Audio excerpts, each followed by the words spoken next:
আজকে আমরা যে অঙ্কটা শিখবো সেটা হচ্ছে যে সেটের এ সমান সমান এক্স বিলংস টু এন, তাই না?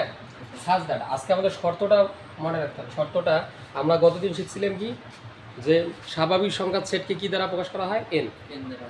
মৌলিক সংখ্যার সেটকে কী দ্বারা প্রকাশ করা হয়? কিউ, তাই না? স্বাভাবিক সংখ্যার সেট, স্বাভাবিক সংখ্যা এন হচ্ছে স্বাভাবিক সংখ্যার set 1 2 3 4 dot dot dot dot এইরকম, তাই না?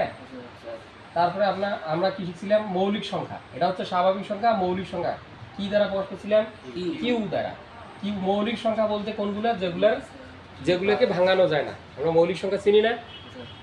এক কি মৌলিক সংখ্যা? এক কিন্তু মৌলিক সংখ্যা না। কারণ কি? কারণ হচ্ছে আমরা জানি যেই সংখ্যার দুইটি গুণনীয়ক থাকে, ওই সংখ্যা এবং আর অন্য একটি সংখ্যা গুণনীয়ক থাকে, এক আর ওই সংখ্যার বাদে অন্য একটা সংখ্যা গুণনীয়ক থাকে, সেটা হচ্ছে মৌলিক সংখ্যা, তাই না? তাহলে আমাদের এক মৌলিক সংখ্যা, মৌলিক কোনগুলো? 2 3 4 কিন্তু মৌলিক না, 4 হচ্ছে যৌগিক। তাহলে 5 মৌলিক, এইভাবে ডট ডট ডট ডট আরও আছে, তাই তো? কি সংখ্যা? এখন দেখো আমাদের যে প্রশ্নটা হচ্ছে সেটা হচ্ছে এ সমান সমান এক্স বিলংস টু এন, এর মানগুলো যেন কি হয়? এ সমান সমান x belongs to N such that মানে কি? যেন এক্স কি সংখ্যা হয়? দেখো এখানে দেখো কি সংখ্যা হয়? মৌলিক সংখ্যা। আমরা তো অঙ্কটা করতে পারতেছি, তাই না? গতদিন শিখছি কি, এইটা চিহ্নের নাম কি?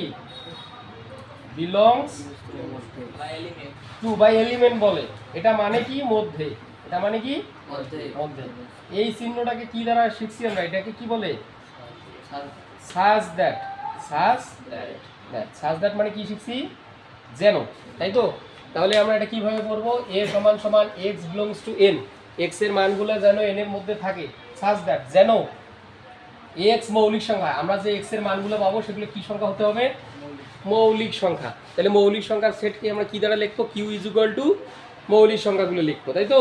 2 3 5 7 এগুলা হইলে এরা একটা আমাদের শর্ত দিচ্ছে, অবশ্যই এক্স এর মানগুলো 10-এর থেকে ছোট হইতে হবে। 10-এর থেকে কি হইতে হবে? ছোট হইতে হবে, তাই তো?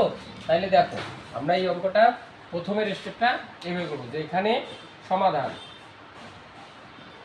সমাধানটা হচ্ছে যে আমরা জানি মৌলিক সংখ্যার সেট কিউ না? কিউ সমান সমান 2 3 5 7 ডট ডট ডট ডট এইভাবে লিখে রাখলাম। এখন দেখো এইখানে আমাদের বলছে এক্স এর মান কার থেকে ছোট কার থেকে বড়? 10-এর থেকে ছোট। তাহলে শর্ত অনুসারে আমরা লিখবো এক্স সমান সমান মৌলিক সংখ্যাগুলো কি? 2। তাহলে 2 হলে সমান, তাহলে দেখো আমাদের শর্তটা হচ্ছে এইটা, 2 এর থেকে 10 আমাদেরকে বলছে 10-এর থেকে ছোট হইতে হবে। তাহলে দেখো তো যখন 2 তখন 10-এর থেকে ছোট না? শর্ত মানছে কি? মানছে। তাহলে এটা গ্রহণযোগ্য। তারপরে x সমান সমান কত? মৌলিক সংখ্যা কত? 3 হলে 10। দেখো এটা গ্রহণযোগ্য কিনা? গ্রহণযোগ্য, এটাও গ্রহণযোগ্য। x সমান সমান 5 হইলে, কেন 2 3 5 নিচ্ছি? কারণ কি সংখ্যা? মৌলিক সংখ্যা। তাহলে 5 হলে 5 10 গ্রহণযোগ্য। x সমান 7 হলে 7 10 এটাও গ্রহণযোগ্য। x সমান 9 কি মৌলিক সংখ্যা? না। 8ও মৌলিক সংখ্যা না। তারপরে দেখো তো এই 7-এর পরে মৌলিক সংখ্যা কত? একবারে 11। একবারে কত?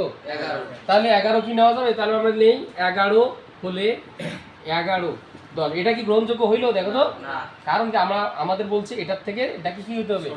কিন্তু বড় হয়ে গেছে না? গ্রহণযোগ্য নয়। গ্রহণযোগ্য নয়। তাহলে আমরা অতএব এ সেট পাইলাম। অতএব নির্ণেয়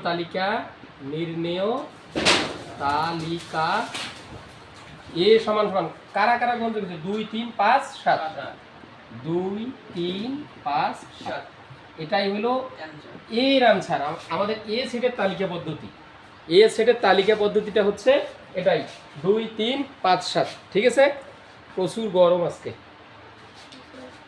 তাহলে আমরা বুঝছি তো নাকি এ সেটের তালিকা পদ্ধতি?